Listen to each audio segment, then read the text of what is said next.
सुप्रभात देवियों और सज्जनों, मैं कर्नल सोफिया कुरैशी और मेरे साथ विंग कमांडर व्योमिका सिंह आज आपको 6 से 7 मई 2025 की रात 1:05 से 1:30 बजे के बीच भारतीय सशस्त्र बलों द्वारा अंजाम दिए गए ऑपरेशन सिंदूर के बारे में जानकारी देंगे।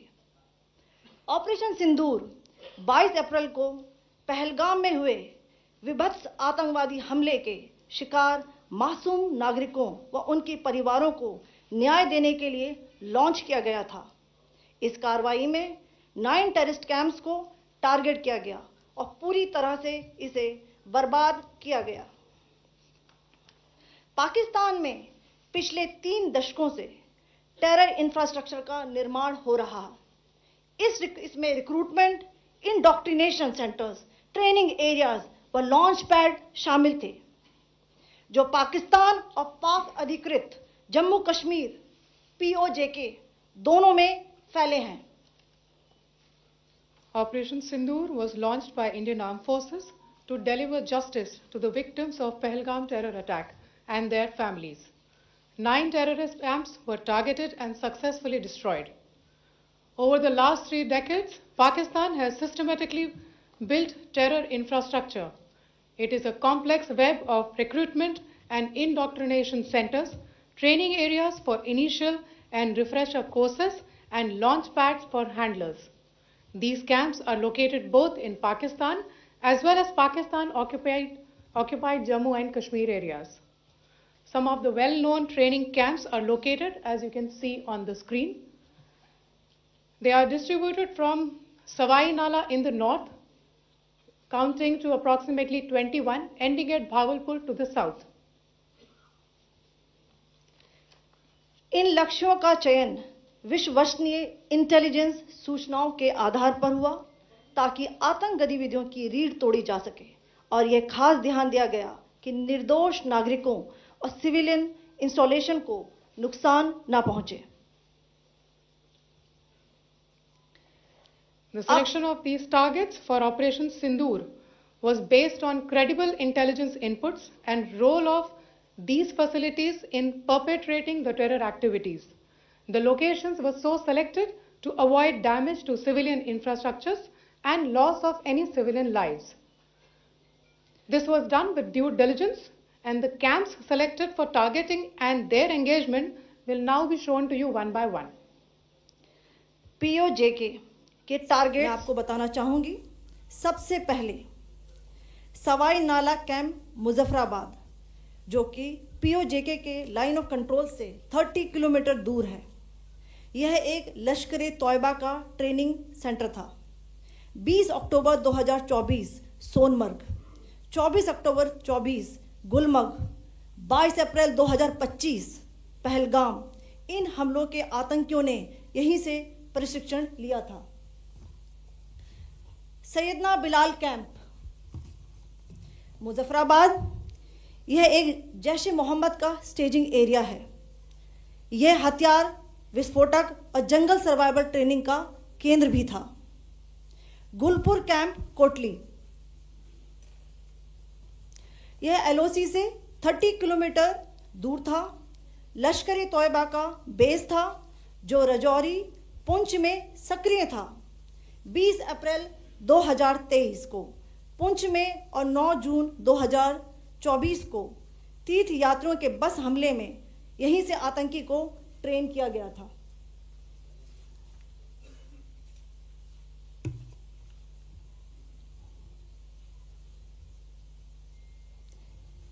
बरनाला कैंप बिंबर, यह LOC से 9 किलोमीटर दूर है। यहाँ पर हथियार, हैंडलिंग, IED व जंगल सर्वाइवल का प्रशिक्षण केंद्र था। अब्बास कैंप कोटली,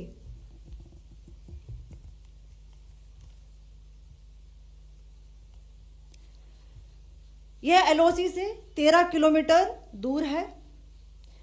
लश्कर तौयबा का फिदाइन यहां तैयार होता था। इसकी कैपेसिटी 15 टेररिस्ट को ट्रेन करने की थी।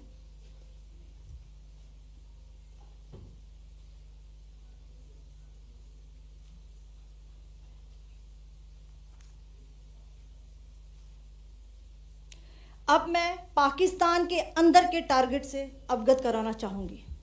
पहला, सर्जिकल कैंप सियालकोट।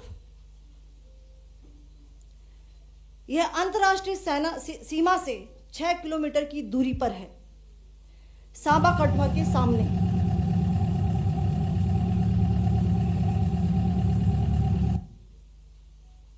मार्च 2025 में जम्मू एंड कश्मीर पुलिस के 4 जवानों को की जो हत्या की गई थी, उन आतंकवादियों को इसी जगह पर ट्रेन किया गया था। दूसरा, महमूना जाया कैंप सियालकोट। यह 18 से 12 किलोमीटर आईबी से दूर था। हिजबुल मुजाहिदीन का बहुत बड़ा कैंप था। यह कठुआ जम्मू क्षेत्र में आतंक फैलाने का नियंत्रण केंद्र था।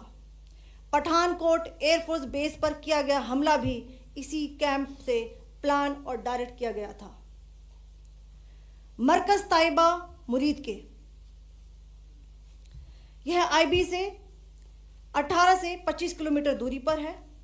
2008 के मुंबई हमले के आतंकी भी यहीं से प्रशिक्षित हुए थे। अजमल कसब व डेविड हेडली भी यहां ट्रेन हुए थे।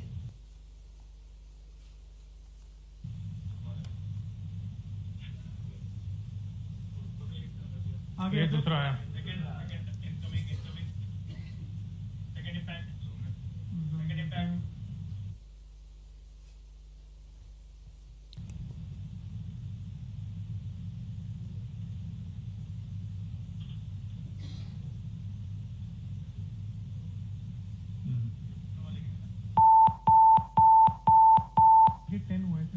टारगेट 10 हुआ, एंक्लोजर सेम ही है। 7 it is hit the target. हाँ हाँ।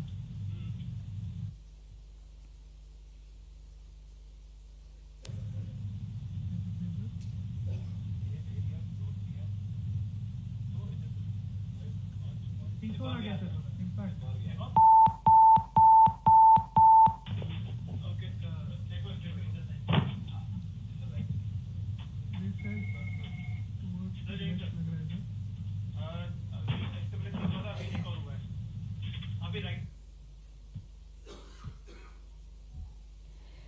मरकज सुभान अल्लाह भावलपुर, यह इंटरनेशनल बाउंड्री से 100 किलोमीटर दूर है। जैश ए मोहम्मद का मुख्यालय था। यहाँ पर रिक्रूटमेंट, ट्रेनिंग व इंडोक्ट्रिनेशन का केंद्र भी था। शीर्ष आतंकी अक्सर यहाँ आते थे। मैं आप सबको बताना चाहती हूँ कि किसी भी सैन्य ठिकाने का निशाना नहीं बनाया गया और अभी तक किसी तरह की नागरिक क्षति की रिपोर्ट नहीं है। धन्यवाद। जय Hind. The strike on the terror camps were undertaken through precision capability, as shown to you. A niche technology weapons with careful selection of warheads was ensured so that there will be no collateral damage. The point of impact in each of the target was a specific building or a group of buildings. All the targets were neutralized with clinical efficiency, and the results reiterate the professionalism of the Indian Armed Forces in the planning and execution of their operations. No military establishments were targeted. India has demonstrated considerable restraint in its response.